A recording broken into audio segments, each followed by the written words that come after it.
And the ongoing war in Ukraine and the spat over the Druzhba pipeline is also under discussion over at NATO this week. Secretary-General Mark Rutte has welcomed a number of leaders, including the Lithuanian Prime Minister Inga Ruginienė. Our correspondent Shona Murray reports from NATO.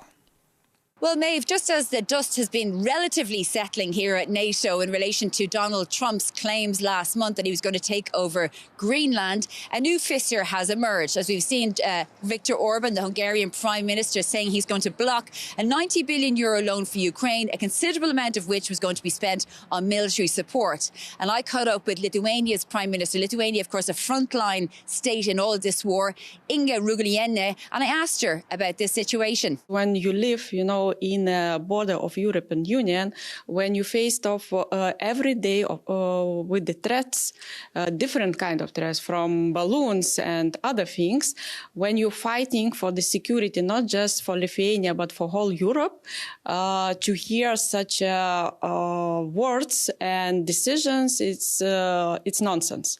So we are worrying about it, and I am speaking about that in different levels in European Union, that it is unacceptable. And the European Union can be strong if we can have a strong one voice.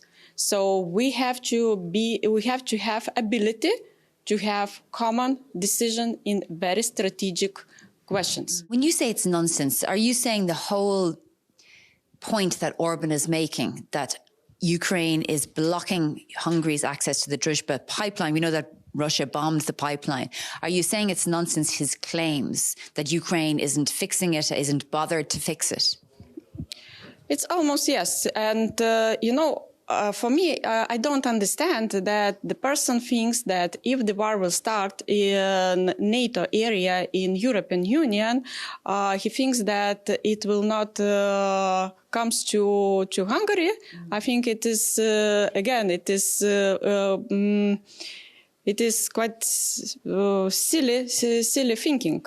So you think basically, Hungary is being naive here if the Hungarian government believes that this war can't go to Hungary because it can? If Russia will put a step into European Union, they will go further. And we as Lithuania, we have a big experience about Soviet Union times. We know how you feel when Russia comes to your land. We know how the life is going on. That's why for us it's very sensitive questions. That's why we as Lithuania invest a lot into defense. So this year we have 5.38% of GDP investments into defense. It is a huge amount. It is almost 25% of whole our budget, because we understand that we don't want to come back to that times, to that experience which we had in the past. Given the context of, let's say, slow Europe, a non-unified Europe, blockages by Hungary, and the United States no longer supporting Ukraine militarily, does Europe have the capabilities to defend itself for a few years until it rebuilds that? I think we have to work for the situation that we have a very strong NATO alliance.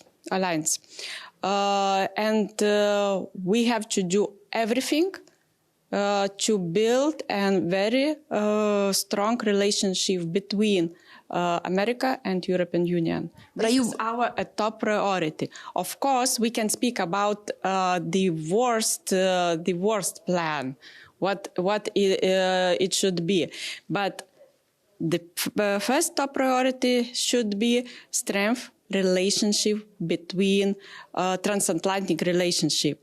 But by the same time, we have to work with